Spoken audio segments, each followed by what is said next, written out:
I think a mentor once told me never run away from something, run towards something. I hold that very high in my consideration in most decisions because that is important. How did you sharpen the idea? Because it sounds fairly open-ended. B2B has this unique advantage where if you get it right, you can get customers to pay.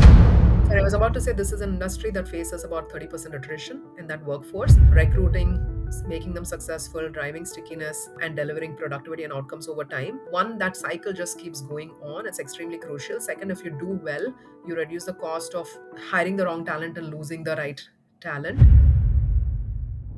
I'm sure you've heard of the term TAM, or total addressable market. VCs love to look at TAMs of businesses that they are going to invest in. A business which is chasing a large opportunity, like say a food delivery app, everybody orders food, so it is a large opportunity. So businesses which have large TAMs raise more money. There's fairly understood logic. But in this episode, I actually learned something which was extremely counterintuitive. Sometimes you need to deliberately cut down your TAM to grow. When Yamini started Vymo, they were addressing multiple industries. They had built a Salesforce automation product, which they were selling to pharma companies and banks and a whole lot of other companies. But then they figured that it is important for them to be vertically focused. And that is what led to a complete turnaround of the business. And this episode is full of such amazing counterintuitive insights. You're listening to the Founder Thesis podcast, and I'm your host, Akshay Datt.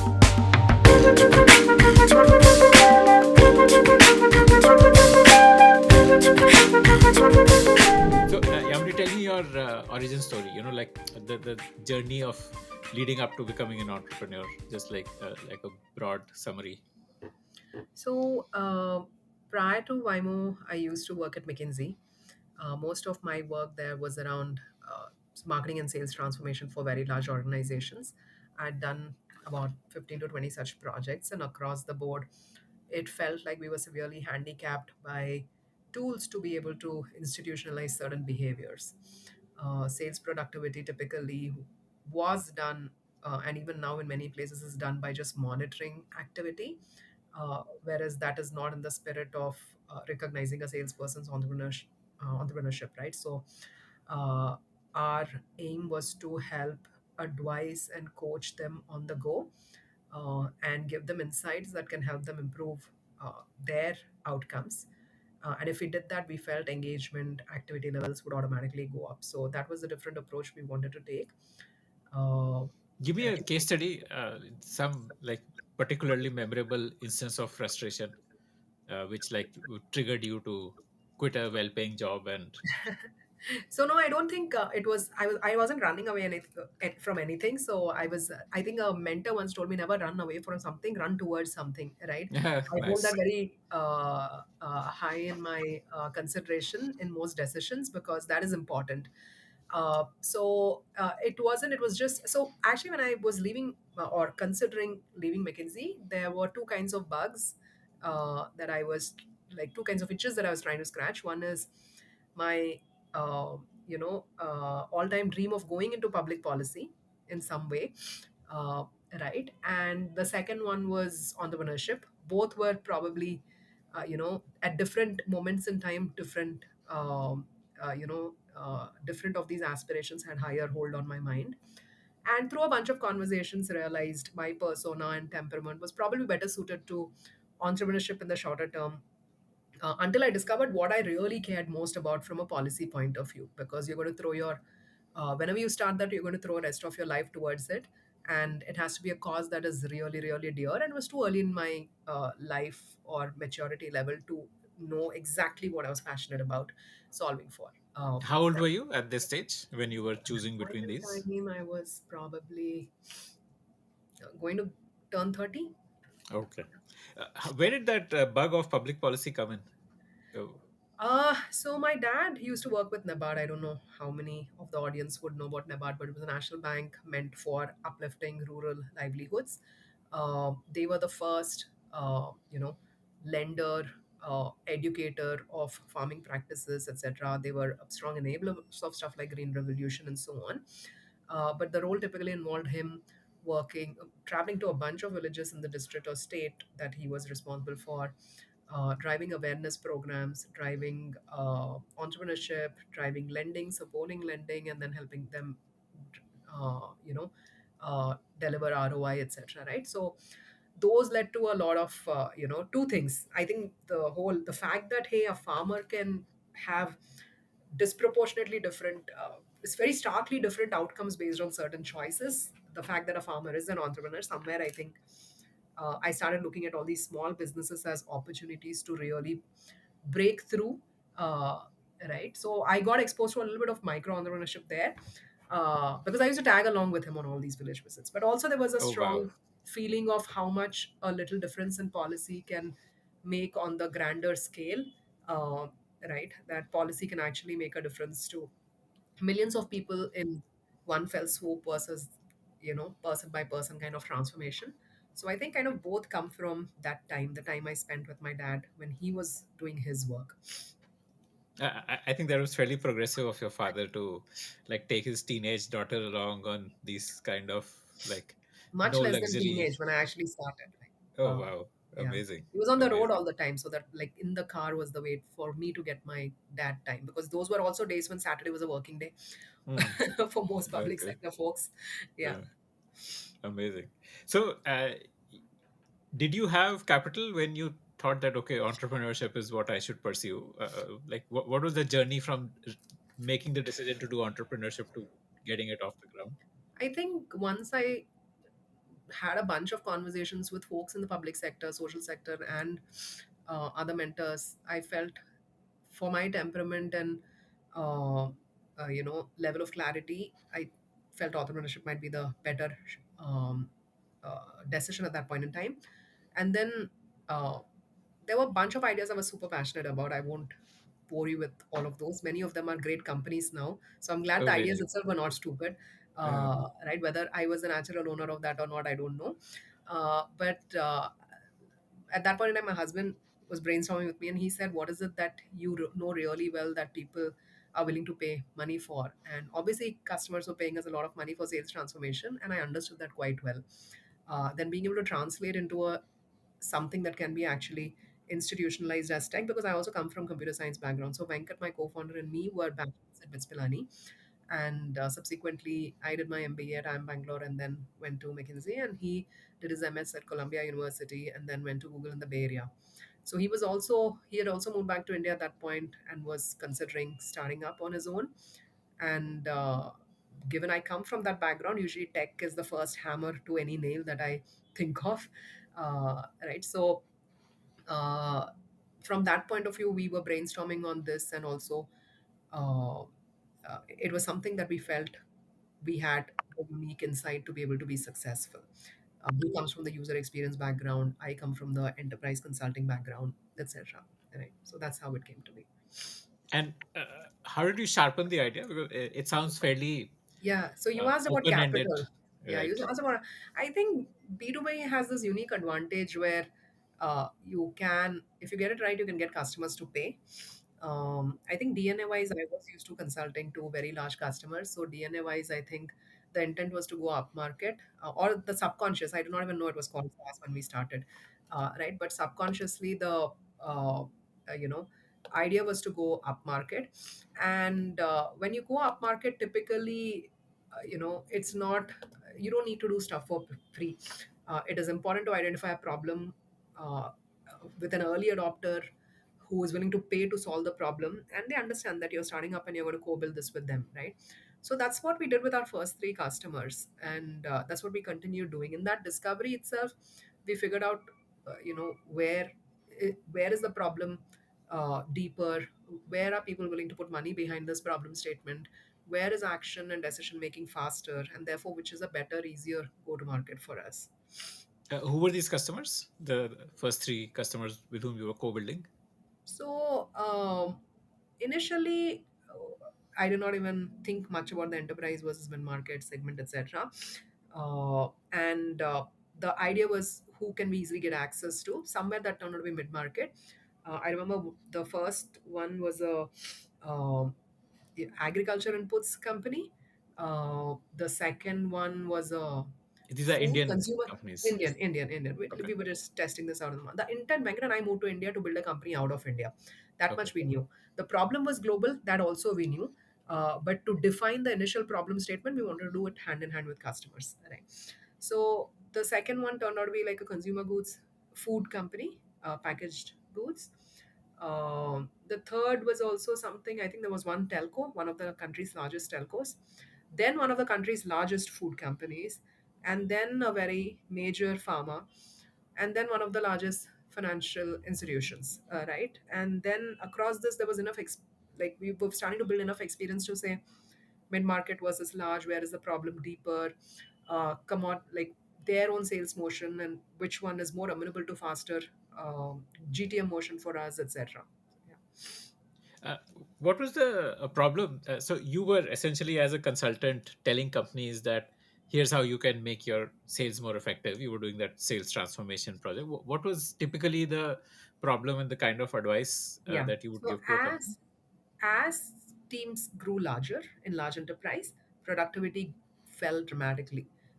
So there is this whole debate on, is sales art or science. Only 10% of my sellers actually do are productive, or is sub less than 50% in a given sales cycle, right? What percentage of sellers in large institutions are actually effective and productive? Is it a skill issue? Is it a will issue? How do we identify this stuff? Because this is fragmented 2,000, 10,000 folks distributed across the geography, right? And how do we deliver coaching? Because most of the coaching is delivered in a very top down, on the job fashion. But if the zonal manager is not asking the right questions, if the state manager is head leader is not asking the right questions, then that cultural tightness is kind of lost in that whole hierarchy, right? So how do you drive governance?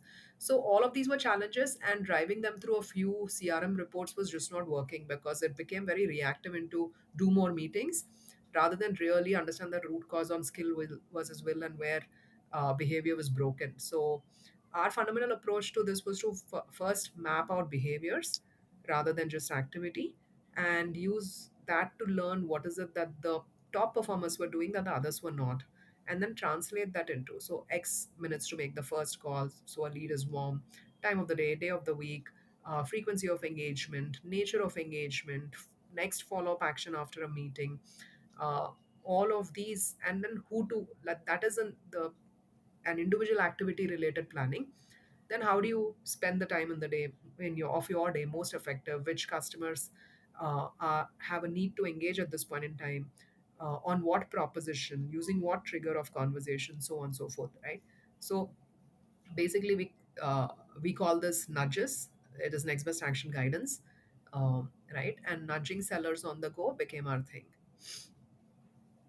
Okay. What was the source of data to study? What were like? So So you were we were, first yeah, figuring out usually we like were a connected to. benchmark of. Hmm, Yeah, so there was data which was input data, like it would come from CRMs and other systems. Then there was data which was administrative data, like hierarchy, reporting structures, and so on, which would come from other systems, HRMS or Active Directories, etc. Then there would be behavioral data, which we had unique capture on. We since we are mobile first, we are able to get a lot of instrumentation into the app to know where engagement is, what are people seeing, what are they dismissing as recommendations, what are they acting on, etc. So behavior data came from us, which was the unique, really unique one, which didn't exist anywhere else or ever before. And then there is outcome and motivational information, which is, hey, what are the goals and what are the outcomes and what are the incentives, which we can use as a way to nudge and motivate. Uh, I'm assuming the app data would have come in later, right? Like in the early days, you probably didn't have an app. We had an Like app from that. That was the product. So we had it from okay, day zero, and instrumenting the app to understand engagement has always been nothing. In fact, 70% plus daily active usage, and 60 minutes time spent by an active user on the app in, wow. 10 to 12 different sessions, 5, 6 times in a day has always been the metric we have. Even today, our NPS is 61, right? So that is a very core metric for the company, and there is a lot of effort that goes into ensuring this. What you so you're saying from day one you had an app. So like, what did you assume the app would need to do? And obviously, it would have changed with. customer feedback coming in, but what was version 1 of the app? Version 1 of the app in those days was either a very lightweight activity planning system against customers or a lead management system where leads were already uh, being pumped down. So it was like a mobile CRM. It was a, I wouldn't call it a CRM because CRM is where usually, yes. So CRM is where you would go and update what activity had to be done. This was Hmm. a, uh, at that point in time, I would call an SFA tool, Salesforce automation tool, where the entire journey would be built in and we would guide on what needs to get done in the day. And they would act on it, because of which we would know that the action is done and it was logged in. That led to, because it was nudge driven, not a passive reporting tool, because it was nudge driven, because we said here are 7 things you can get done in the next 2 hours, and because they acted on that nudging and coaching, uh, right? So yes, the architecture, the initial data architecture, uh, would reflect the CRM, right, and would pull up this data from there. But the entire translating what to act on into a what do you get done in a day and how do you get that done, and being able to instrument the solution to get the right behaviors in is what we built on top. So your app had integrations with the CRMs that these companies were using, so that you could pull in the CRM and data and CRM and also. 4 5 other systems. Yeah. For Okay. example, just saying that, hey, here are 3 leads assigned to you, uh, and you need to call them is very different from saying, hey, you are 20% away from meeting your quarterly goal or monthly goal. And out of the 20 assigned to you, here are 3 that have the highest probability of conversion. Uh, right. And here is, in today's calendar, this is the best time, like, 10 a.m. This is what will be most effective. After this meeting, sending these 3 documents is what. So translating all of those into, we used to have this design principle called one tap, right, where with a tap they could do this action. uh, right, and that led to a lot of engagement and action completion. I think 1 out of 3 recommendations we made were actually translated into activities done by a seller against their prospects or customers, and that was absolutely missing. Erstwhile CRMs had, or even today have, 10 to 20% adoption a month. Folks go at the end of the month and update everything that they need to update to meet the monitoring KPIs, but it's not used as a day-to-day guidance system. Fascinating. Uh, I'm just wondering, did these CRMs have that kind of data hygiene for you to make good nudges, They like didn't have. specific? They didn't have. So, Most of them were mhm, incomplete, and therefore the focus very quickly shifted from what was already in the system to how do you figure out what is the best use of a person's time if they have to create the opportunities themselves. And that is where a lot of orchestration playbooks got layered into the product. Where if they were supposed to do certain kind of marketing events, field marketing events to generate opportunities for themselves, if they were supposed to act on certain sets of customer basis, to research them, nurture them, if they were supposed to act on online engagement triggers, to be able to pursue certain interactions with existing customers, so on and so forth. So then a lot of these orchestration playbooks came into play. uh, can you zoom in a bit on what an orchestration playbook was? How did you build it? How did you get the input? Because these are all different industries. What a agri product seller has as the nudges would be very different from the pharma business nudges. So, for example, I will move away from those verticals. Today, we serve only financial institutions. Okay. For example, bank assurance is a very popular channel for selling insurance. The insurance player engages with bank branches and relationship managers who recommend the product to their customer when they're doing financial needs analysis. That customer is referred back by the bank to the insurance specialist, right? So, this whole journey, lead comes later. If someone is using a CRM to update which customer can now be onboarded, that's all post facto. If you've only done 3, could you have done 30 is the question, right? So where did your time go and were you effective or not is the question. An orchestration playbook here means, hey, the number one thing is, first you are assigned to 3 branches. How frequently are you going to the branches? And there are, say, 8 relationship managers there. How many of them understand your product, understand how to assess the customer's needs, how to include this as part of financial needs analysis that they do with their customers? How many customers are they mapped to? How many conversations do they have in a month? So being able to do this kind of discovery and relationship building with your partner in the bank, and then seeing referrals, and then having a workflow where the bank can pump a referral to you, and when the referral comes in, because the bank RM is in front of the customer but you are not, then orchestrating a three-way conversation in this new world of WhatsApp calls or Zoom calls or FaceTime calls, orchestrating a real-time three-way conversation, so the specialist on the product, the relationship manager, and the customer are in a conversation at the same time to conclude at the end of the meeting, converting this into an automated quotation, right? That then does many compliance checks, including liveness, like missile related stuff, uh, and then starting the onboarding process, right? So rather than saying, hey, three customers have been onboarded this month, we are starting with where are you spending your time, which relationship managers should you be spending your time with, what stage in their awareness of your product and ability to position it to customers are they in, who do you influence, has that influence led to referrals, have those referrals led to conversion. That entire visibility was coming for the first time, and even today this is the only system on which that visibility exists. This information then goes to the CRM and the onboarding tool as a customer policy application, but that's post facto, right? This whole idea of where time was going, and was it a skill issue or a will issue, if so where, which part of the sales stage, is something that we're bringing uniquely. Okay, fascinating. In this example, the RM, the relationship managers would also be using Vymo, so you have full visibility, like how many insurance leads are generated by an RM, who's that RM mapped to as the insurance specialist for that RM. Like you can do all this cross-referencing to Yeah. see the effectiveness of a particular insurance Yeah. specialist. Yeah. Okay, okay, fascinating. Uh, what? So again, this is like a further sharpening of the idea. Which how did that happen? Like the original idea was So that to. went over the journey, right? Hmm. You first Yeah, I'd sales. love The to hear interesting the thing journey. is the bottom line is or the top line is basically we are helping you with sales transformation.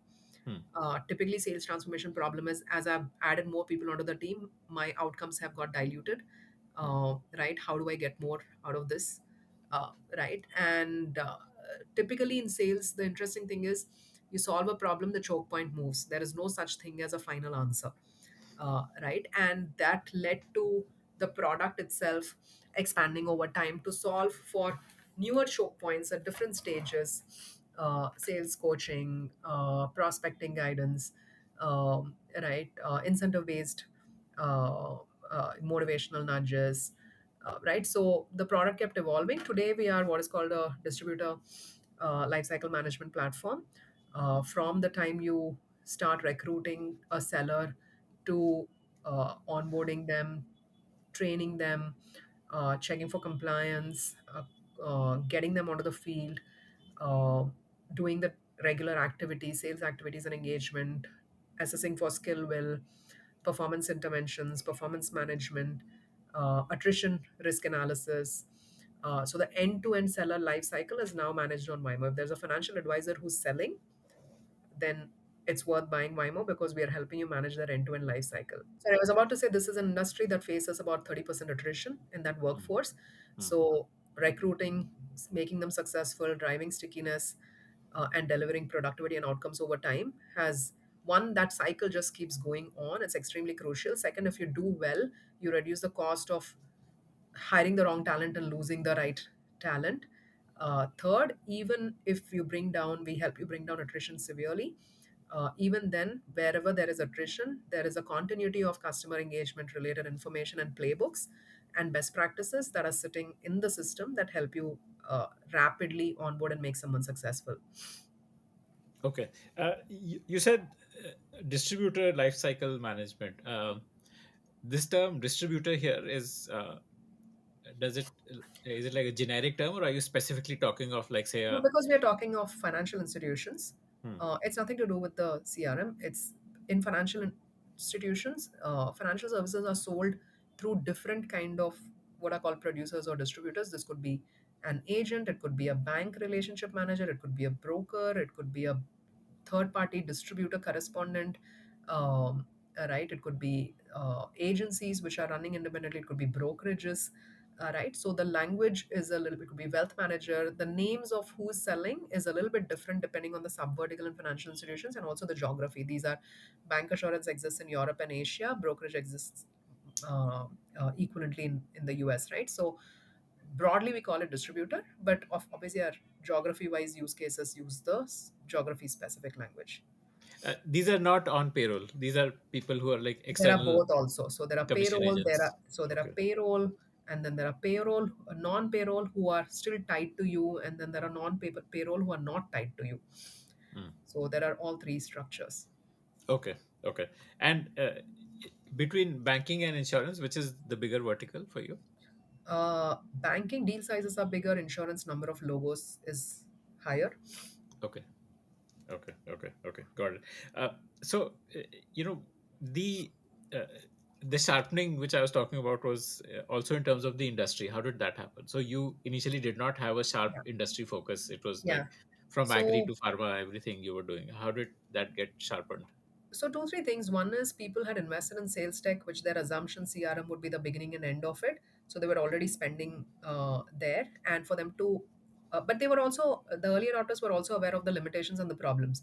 But for them to justify dollar on top of that, initially we needed a because we walked into a very mature CRM market, right? So they needed to justify through POCs.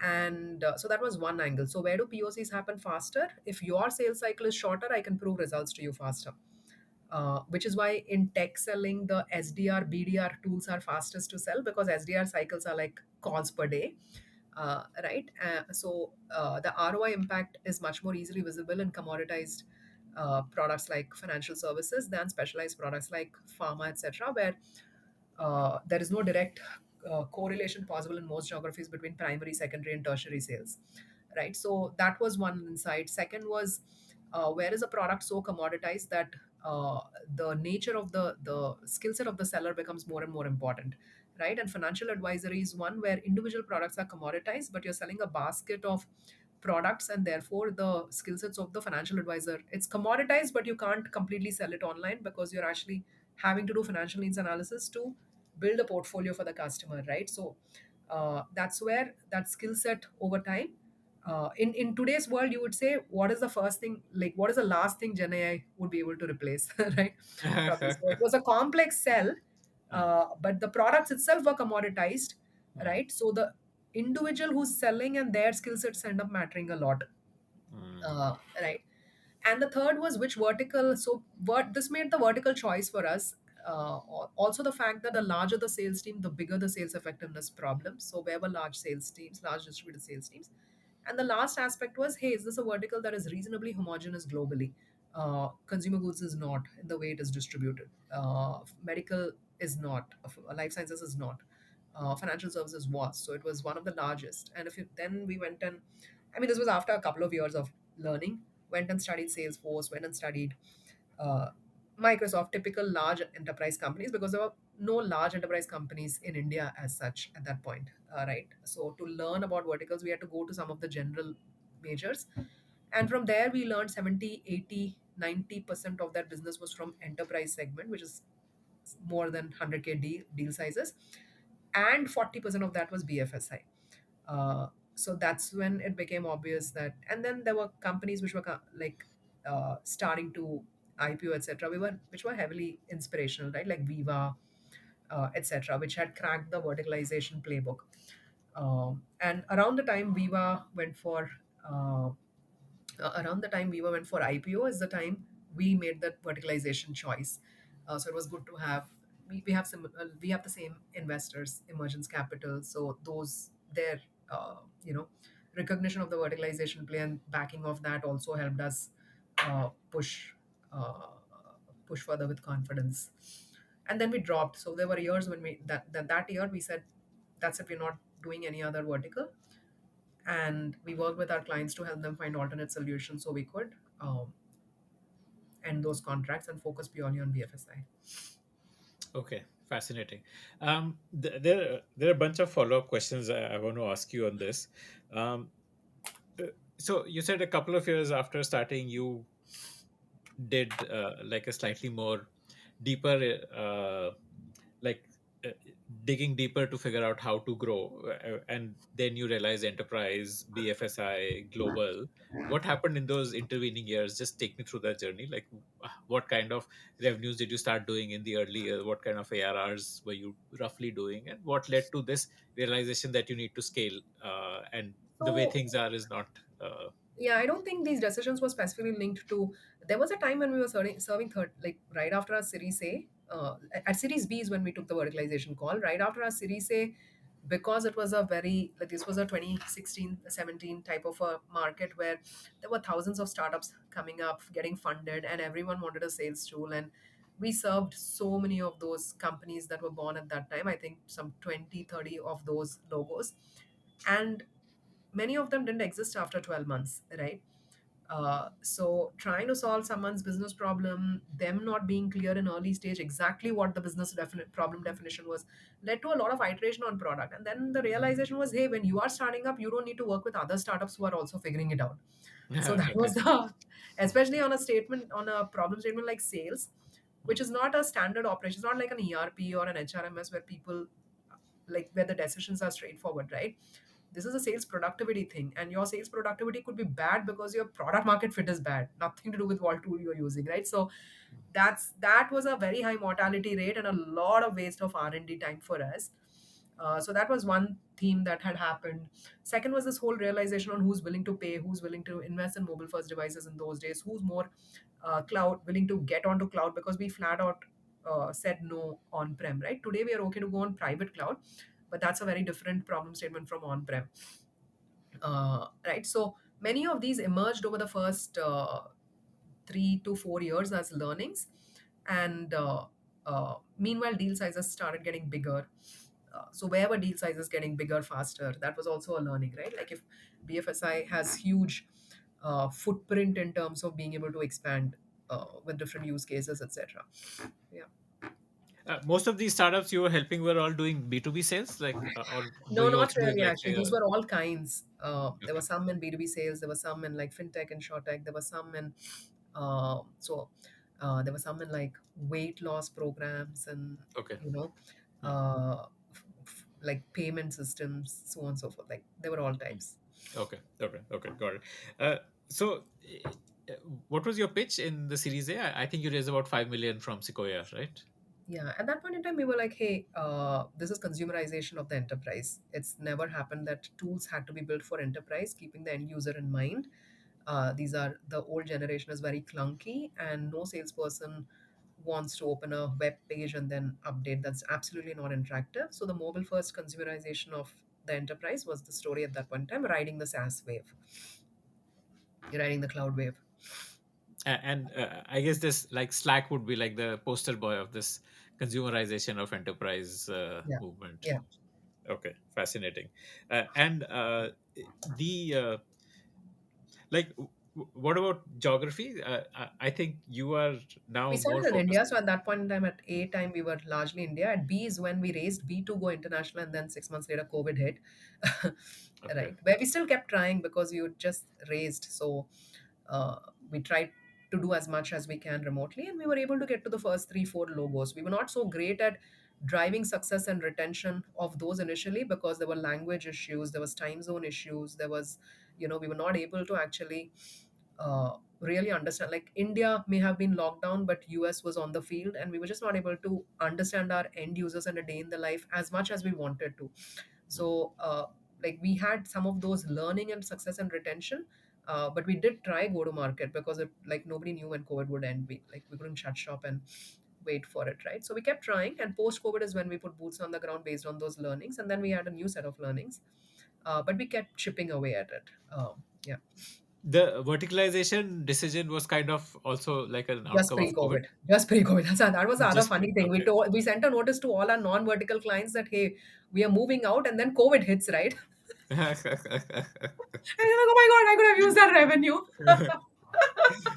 Right. I was like, you can never tell what. Like, it was such a bold decision, and we were all so we had such strong conviction, and then Hmm. COVID hit, and there was huge churn risk across the board, and we're like, oh my god, we went and put 20-25% of our revenue on notice already. Hmm. Yeah. A lot of founders. struggle to say no to business, like to say no to a client who is giving you an annuity income. Uh, what what is the mindset that a founder should have so that they are able to take these kind of hard calls? I think, I mean, it's not been easy for us either. And I don't know if I can be a purist and say that 100% of what we do is perfect, like over time. I think constraints help in taking a hard call, uh, right? Our ability to how fast can we build to cater to the different nuances, where are we investing time but not seeing value. Time was a constraint at that point in time, right? Founder time, and we had to focus, right? In today's generation, for the last 2 years, capital has been a constraint for everyone in the SaaS community, and therefore we've all had to focus, Hmm. right? So I think constraints are good, so always have artificial constraints. Don't take for granted the cash that you have raised and is in the bank. It can always be put to use on things that are momentum driven, right? But um, right, or fresh experiments fail fast. Right, I think if you're thinking of how to get from 1 million to 2 million, yes, it feels like, you want to keep on holding to the annuity. But if you think about the fact that you need to get from 1 to 10 and 10 to 20 and 20 to 50, then you realize you need speed more than anything else. Like, it's easy to say, very tough to do. It was not easy for us psychologically to say that, because there is this other thing. Every time you make these decisions, there is this whole, oh, you're pivoting, right? And I don't know if that's a good word, bad word, but it is learning, right? And if that is the, I don't know if that is the right word to represent learning and failing fast. But I can't imagine a startup was born with an idea of a product or a service, and 20 years later that's exactly what they're doing, right? I'm sure True. there is a lot of learning loops and iteration that need to happen. Hmm. It could happen on product, it could happen on pricing, it could happen on people, it could happen on markets, right? And I think calling it a pivot is a very, yeah, weird thing. So, Hmm. What does this space look like of Salesforce automation space? oh, massively cluttered. When we started, Traction sent us a report saying there are 770 other players. Congratulations. And I was like, thank you. So hugely cluttered. Therefore, like, I mean, Like, can you bucket these companies, like what so there broadly, is like, sales enablement, there is sales coaching, there is sales yeah, give me content examples management. also, like I mean, Like for someone sales who doesn't training would understand the be space. sales training would be a Mindtickle and size Mindtickle equivalent. Sales voice based training would be a chorus or gong equivalent, conversational coaching, etc. Content related enablement would be a seismic, probably again a Mindtickle. uh, right. Then there is communication support, right, which would be companies like Hearsay, right, which is compliant communication related stuff. There could be gamification, and there are many small custom companies playing in that. There is L&D, there is incentives and rewards, there is sales compensation management, there is lead management, right? So, and depending on the verticals, like CPG, etc., there is beat planning. So there is a lot. There is a lot. Yeah. And then there are CRMs itself, which are again many. Right. Yeah. The CRM market is probably the largest of these, right? The ones Yeah. that you Yeah. It's mentioned. the largest category. Yeah. It's like the bare minimum a company needs Yeah. to run a sales team. Yeah. Okay. Okay. Uh, you are still working with the CRM as your base, or are you also providing a CRM So to we your integrate clients? with about 6 to 8 different systems in an organization. CRM is one of them. Okay. Uh, it is a critical one, but there are many that are equally critical in the case of financial advisory. Right. Uh, yeah. What are the others that you integrate with? Usually, the customer onboarding systems are critical. The systems like uh, there are many rules validations guidance type of systems which actually help you make underwriting decisions, which are extremely critical. Yeah. Okay, okay, okay. And we were talking of you going global. You started by first selling remotely from India because it was COVID. How did you figure out how to crack global sales? And how did that? Uh, what were the learnings which happened there? And the learnings have been, so there are many learnings, but definitely one was, first of all, in product market fit itself.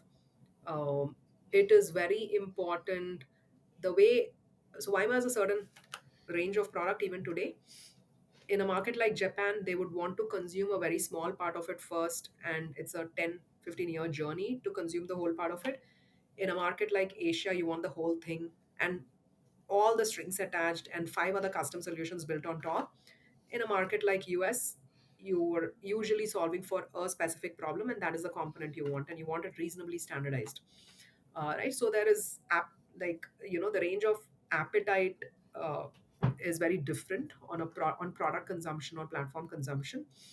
uh, so that is one aspect. The need for there in our case, because we were speaking with buyers who required local teams, both from a compliance point of view and from a language point of view, and from a time zone point of view. Right, from an engage, because these were multi-threaded conversations, we needed to get multiple people aligned to make these large decisions across multiple functions. uh, right, and so that required local boots on ground to manage time zone.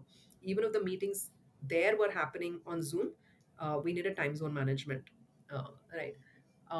So that was a big learning. Then, in terms of types of sellers itself who can be successful at Vymo, that was a very big learning. As we kept going up market, certain sellers who worked well for us did not scale. As initial sellers who, as individual contributors, did a phenomenal job, did not scale as managers.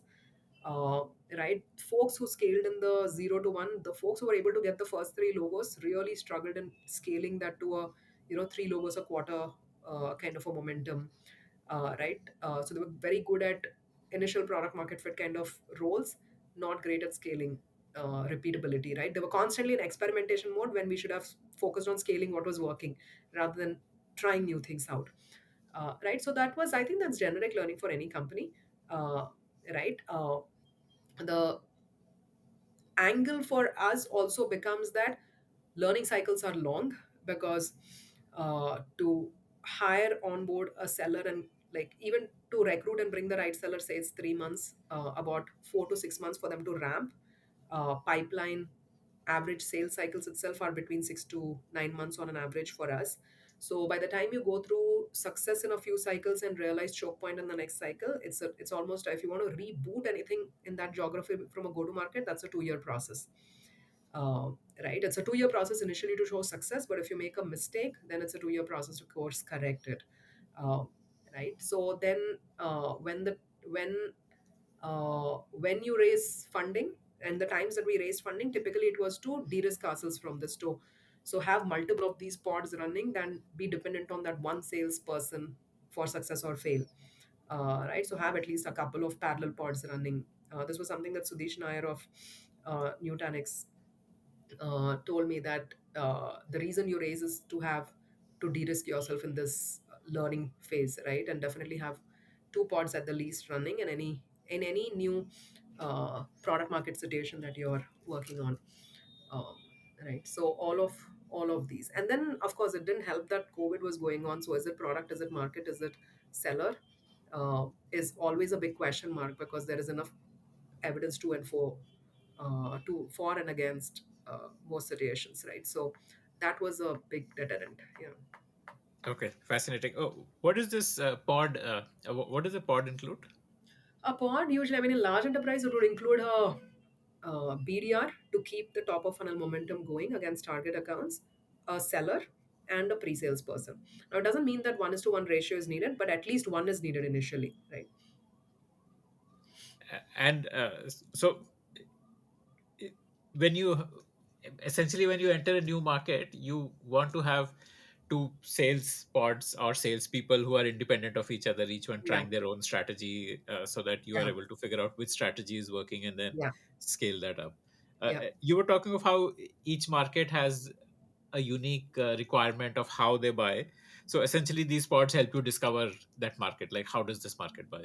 During the interview stage itself with the pods, we learn a lot, that because we keep hearing that in the interviews, that's not how it works here, etc. But Uh, obviously you need to test it out, because it's not always that that's exactly what happen in the market for us, right? Because your product situation is also unique. You're selling into a certain kind of a vertical.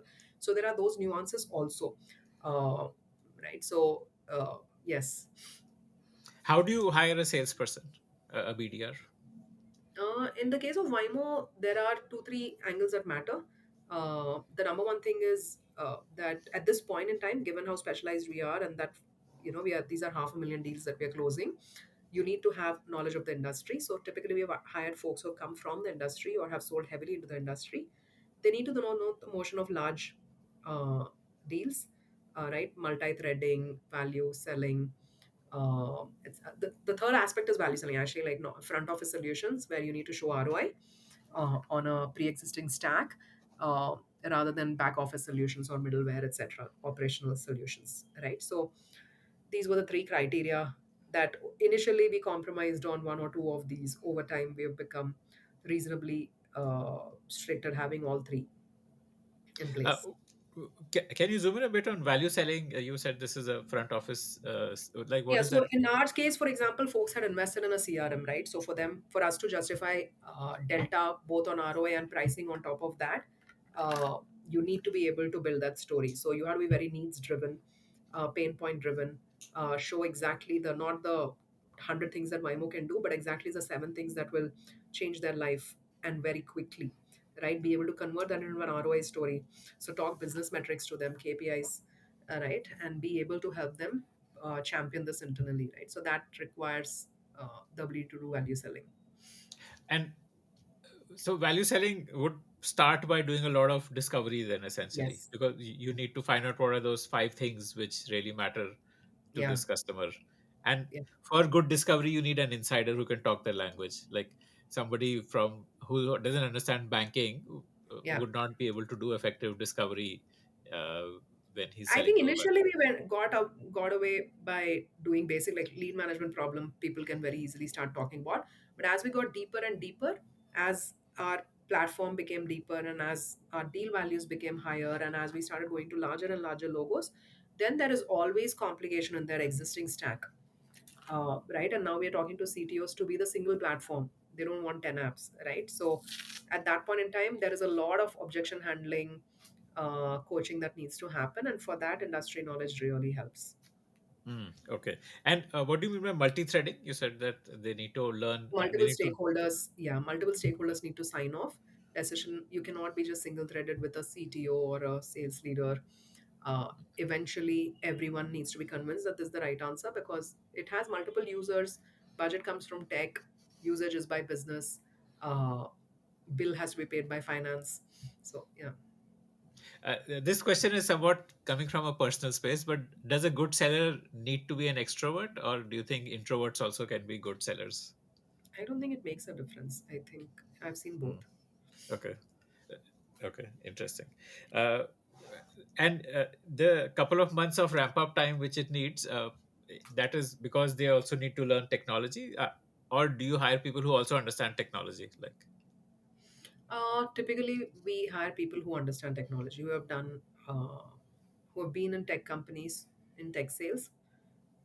Yeah, tech sales to banking sector, like that's your yeah, ideal hire. yeah. Tech sales to Okay. financial sector. Yeah. To finance. Okay, right, right. Okay, okay. Fascinating. So today, what is your like geographical split of revenue? Like, which countries are like your top three countries in? India is still a major market for us. Okay. Southeast Asia very fragmented, but together, sum total of that is big. We see that as a unit because we work with multinationals who have multiple operations in these countries, right? And markets like US, Japan are emerging, where we've gone through the iteration of initial wins, building up the right team, and now are in the growth stage. What drove this growth? Was it on the back of better PMF, or better sales motion, or Everything, okay. discovering new markets, figuring out our sales motion, all of these were running in parallel. Hmm. uh, right. I mean, over a 4 year time, there is a lot of stuff you will have to fix and figure out. So yeah, but basically learning how to scale in a lot of places, but also while some markets are at scale, some are early stage. So the DNA of the company, one side you're trying to stabilize, one side you're trying to experiment. um, right, so it's not been easy, I would say, but I don't think it's easy for anyone. So yeah. How do you personally like, this sounds like something which could easily burn out a founder, this kind of growth, like 12 to 15x growth over a 4-year period, unless you are really good at managing processes, managing people, leadership. So can you share some of your, like, how do you manage it? Like, what are some of those frameworks that you use? uh, so typically couple of design principles I have. If I'm doing something a lot this quarter, then next quarter I would like someone, uh, I would like to have someone in my team learning how to do it or add to the team so there's a person doing it full time, right? So basically, if you've figured out a playbook, then it's better that it's delegated to someone who can repetitively institutionalize it rather than you doing the intervention itself, right? So that is one thing that has helped in scaling. Typically, the second part is I think I spend a lot more time interviewing my direct hires than managing them after. Um, right. So I've spent hundreds of hours in finding the right people into these roles. Honestly, not everyone has worked in spite of that. Right. But once we know this is working, it's easier for me to, just back off and let them do their thing and ask for help. Right. And just run on the basis of broad design principles. Um, I think those are two that I've held. But also, I think ultimately every founder needs to remember that this is just a job. uh, right, like, I mean, I think maybe investors may not like to hear that, so maybe you can edit that line. But let me think of a better way to say, all the founders have to remember that this is a job ultimately, right? And there is also life. um, and both go in parallel. Please don't put life on hold for your job.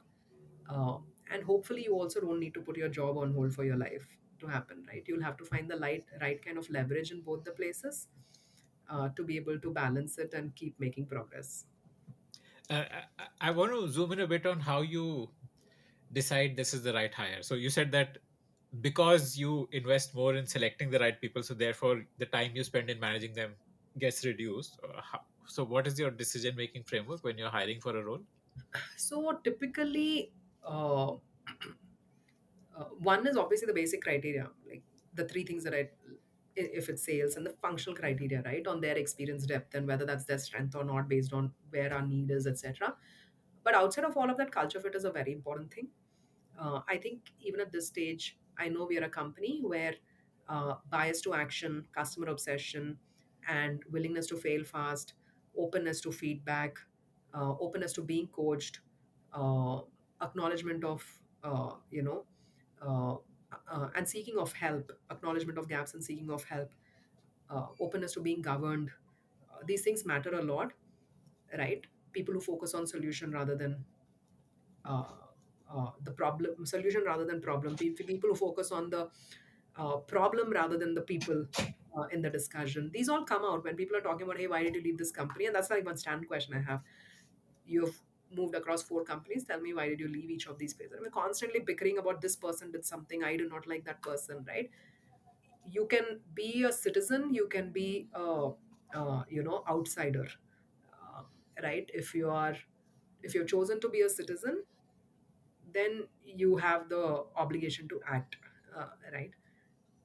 And not walk away, because every place has its tough times, every place has its quirks, and everyone knows that. But being able to find solutions and get past that and build a culture that everyone likes is your responsibility as much as anyone else's, right? So these come up in the storytelling. So and then doing some exercises with them on, hey, how would your first 90 days look like? How would you solve a certain situation? uh, right? Exercises where they're supposed to write stuff down actually shows a lot on willingness to roll up sleeves, right? What they've written down, whether it looks like a framework or whether it looks like actual to-do list. And uh, and you can always judge a person's understanding of the design principles by looking at their activity list.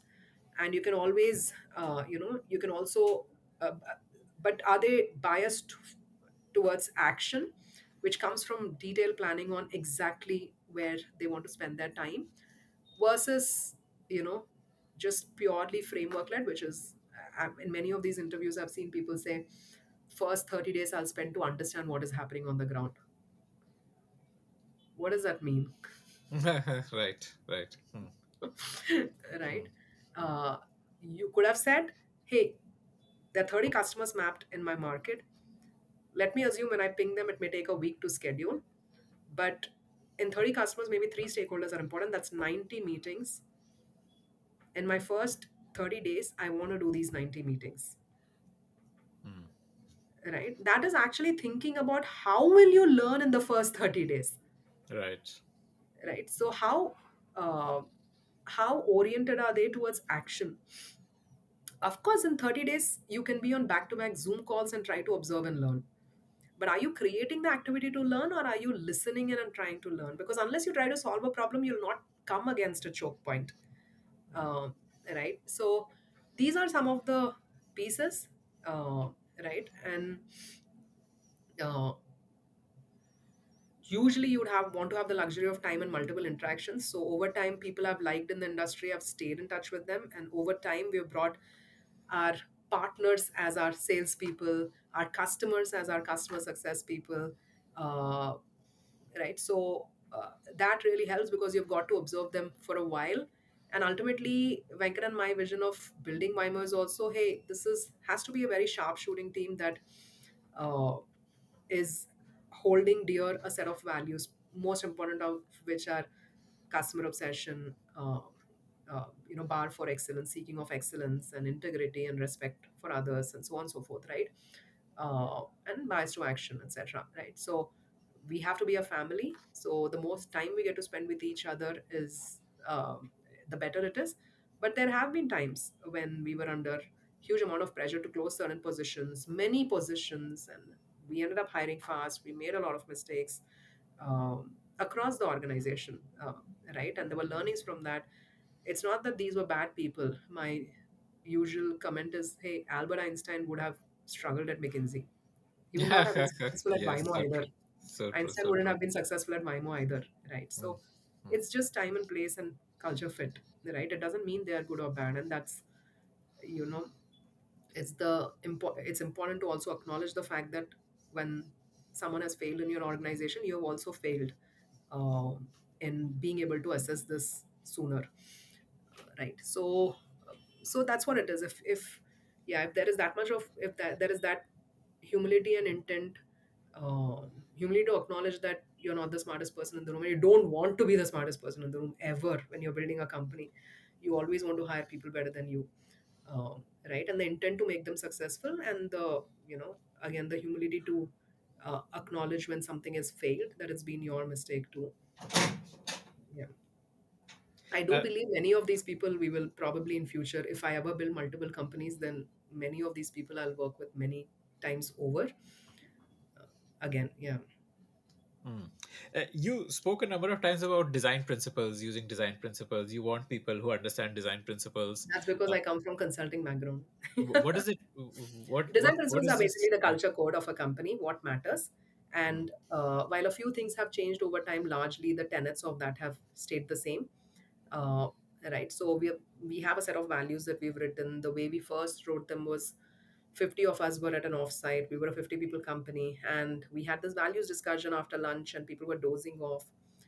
So we said, let's everyone stand up and let's talk about one person who has inspired you in this team and why, and then sit down, right? And then everyone spoke about one. They were only allowed to talk about one person and one aspect, right? And when everyone spoke about that, it came up that ownership, customer obsession, bias to action, respect for others were the four things that mattered most. And that became the value code. Now everyone not only understands what values mean, but everyone knows that these are the values that they cared about, and everyone also knows who are the value idols, who are the people who have been exhibiting these values. And so then the question is, hey, what would this person do in this situation, if right? And it's easy to emulate it. So I think we've not done this in 2 years. I feel bad about it now that we're having this conversation. I think we're going to do this again. But usually since then we have repeated this exercise plus one minus one. But usually it's the same set that come, right? Which means we are 11 years old as a company. There is reason to believe we are not a startup anymore. But the fact that the values have remained the same means we are somewhere the same DNA. And keeping that DNA when we are 400, 500 people is extremely important and not easy at all. Mm. The so by design principles, you're talking of the way Vymo is designed, or design principles as a field is something which has influenced you, and what is this field of design principles? That's what I want No, to the learn way we from. make decisions is based on our culture. Hmm. We are just writing down talent evaluation framework, right? At this scale, how do we simplify rather than having a function designation wise talent rating system, right? Assessment system. So we are coming up with a few design principles on here are the four things that will matter in the company.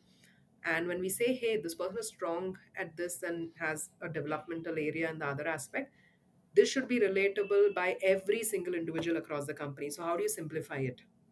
Because as you grow you become complicated, right? And now again the job is to simplify, keep simplifying. I'm calling these as design principles. What are the design principles for hiring a salesperson in Vymo, right? They have to have background in BFSI, they need to be able to close large deals, and they should be able to do value selling, right? So how do you interview someone to be able to assess that? I think I'm loosely calling all of these codes Okay, as, like a yeah, like a design decision principles. making framework, Yeah, something like that. decision Like making framework for people. okay, And the okay. simpler these are, the easier they are to scale. Hmm. The more accurate you try to become, the more complex the system becomes, and the more complex it is, you'll probably lose 80% of value anyway. So keep it simple. What did you learn in your consulting journey at McKinsey, which today is helping you be a better leader? So everything, this whole values, having a set of values that matter and speaking that consistently, repetitively, is something that comes from McKinsey. Uh, Customer obsession comes from there, and being able to understand the customer's problem, right? We've There are many, like I said, this was a very cluttered space, and there were many me too's also after we started raising. In fact, we had people calling themselves a personal sales assistant when we had coined the term. Right. So from that point of view, I think what's worked really well for us is focus on customer, not on competition. That is also a design principle. Where Nice. the Okay. product team is not supposed to copy a feature. We are not supposed to respond to customer assessments as we also have this feature, but as tell me what your business problem is, right? And here is how I'll solve it, Hmm. right? So Essentially, your sales process is very, very consultative, which also would have come from come McKinsey. from there. Yeah, I don't know if Yeah. it's good or bad. Sometimes I keep wondering. It's probably a bit too consultative. When you're trying to scale it, it needs to be templatized a little bit more, uh, right? Which is what the job of the VP sales is. Hmm. Hmm. So we have a good balance. Hmm. Though your growth is probably proof of the fact that this consultative sales process is working for you, right? For our Which, deal sizes and for the segment that we are operating in, yes. But if you are in, I think in most cases, consultative helps, right? But how much energy and how much depth you go to depends on your ACVs, average contract ticket sizes, right? Whether it's a single buyer or multi influencer kind of a decision, so on and so forth. And how much energy do you expend on this? But however much deep you need to go, there is a template to do it. It's not free flowing conversation, right? There is a standard way to do it. mm. So you said the verticalization playbook success will be there. Like you need to get to about a 1 million ACV with about 100 customers, and that's how you become a. So are you at a 1 million ACV yet? We are at 500,000 ACV. Okay. And what will be the journey of that 500,000 to 1 million? What's the roadmap So like? when we were doing our Series A, our ACV was about 70, 80K. By Series Okay. B, it was about 140. By Series Wow. C, it was about 280 or 320 or so. Now it is 500,000, right? So from that point of view, usually product gets deeper, uh, right? Um, in general, product gets deeper to any company as they mature, any SaaS company. But in the large enterprise scenario, it gets significantly deeper. Uh, you would also see that happening with companies who have started an SMB and are trying to go up market, uh, right? Because uh, usually your TAM in terms of number of customers is narrower at the top of the pyramid, right? And once you get into the system, they want to unify solutions and have single panes of glass and single platforms rather than have multiple solutions. So gradually you will start owning peripheral uh, agendas, and the product gets deeper and wider. And that's how it happens. So I would still say we are probably halfway through that journey, and there is another half of the journey to complete for us to get $2 million ACVs. What are the peripheral products which you have replaced?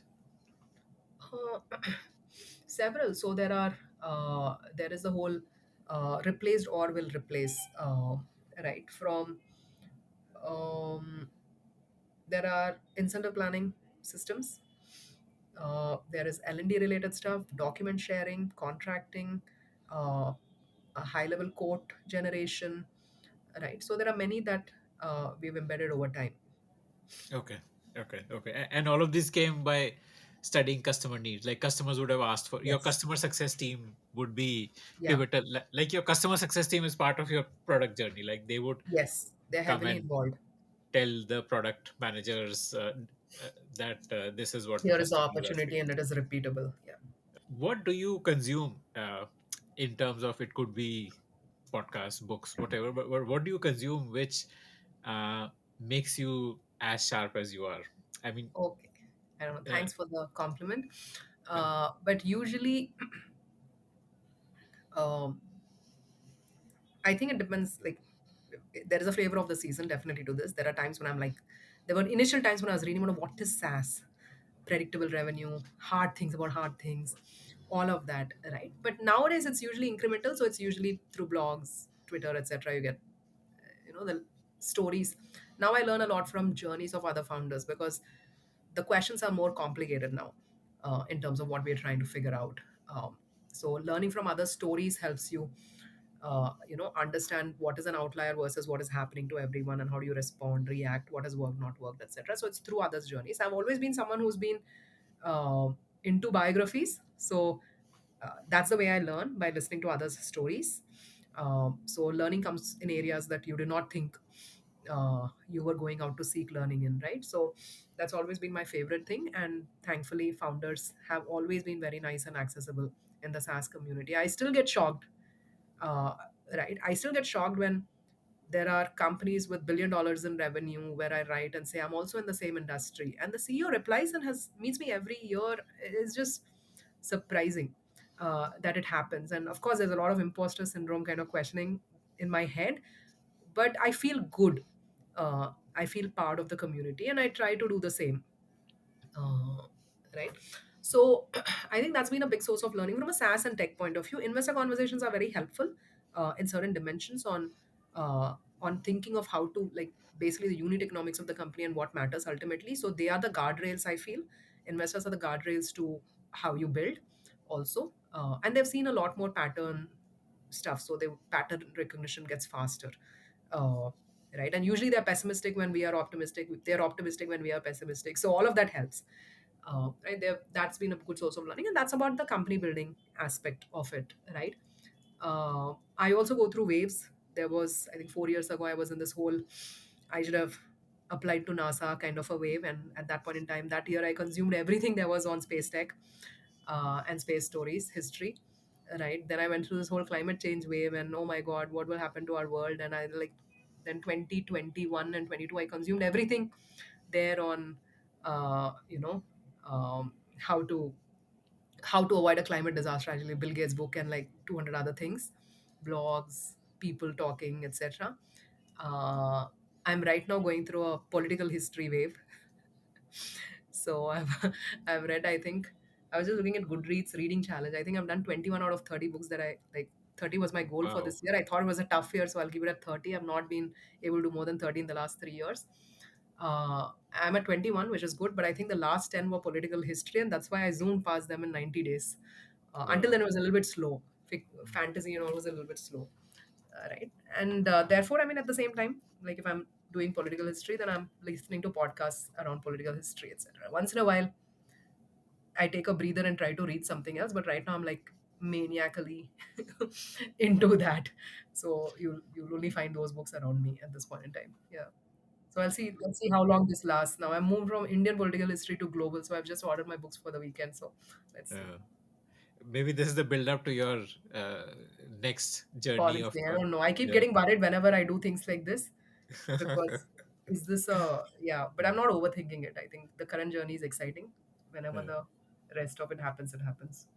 when you have these conversations with other founders, like you, from what I understand, that is what keeps you sharp as a founder yourself.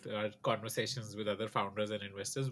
How do you structure those conversations? Are these unstructured, or do you go prepared with questions and I actually tell them what's happening in their life. They tell me what's happening in their life, okay, and I'm usually very honest about hey things that I'm are like struggling here. really making me cry and things that I'm like excited about. Here are the bets I'm making. I don't know if I'm reading it right or wrong. And there are Mm, sometimes there was like, no, no, don't go down that path. Sometimes I've been very down in the, dumps, and they've said, no, that's this, like, this is not the trend, right? And here is how you get past this, and so on and so forth, right? So they have been good in terms of, I think the important thing is, uh, can you be transparent? Who can you be transparent with and mm, honest with? It's easy to then 90% of the conversation, how are you doing? Oh, fantastic. Okay, great. Like all of us are growing only at 30% this year. We all grew 50% last year. We all grew 100% the year before. But you'll only say fantastic, right? You're not open to a honest conversation, right? So it's fine. Even I am doing fantastic. That's So fascinating. What is the reason for this? You said that all of the whole B2B SaaS space is like 150 and then 30% growth this year. I think in general, macro has been weak, right? I guess all of us, basically, two things happen. Tech buying has slowed down across the world, right? And capital markets did dry out. So when capital markets dried out, anyone whose customers were dependent on those capital markets started having to face mortality. You yourself were in a scale maniacally kind of a mode right now, trying, and therefore would be insanely focused on operational improvement. Right. So, what is the cause? What is the effect? I think in retrospect we will know. But in general, tech buying slowdown, recessionary noises, especially in markets like US, right? And there are cyclicality. I think we are in. I can definitely feel that we are in a cycle which is significantly tighter at this point in time from all fronts. But hopefully, that I mean, let me not provoke the gods by saying hopefully this is the worst. Like Okay. let's Okay. just do what we need to do Uh, and continue to create value, right? As long as we are creating value for our customers, um, right? I think there is a path forward, a fantastic mm, path forward. But these, it's not like BFSI or tech sector or digitization are evaporating. It's just the mood of the capital markets at this point in time, right?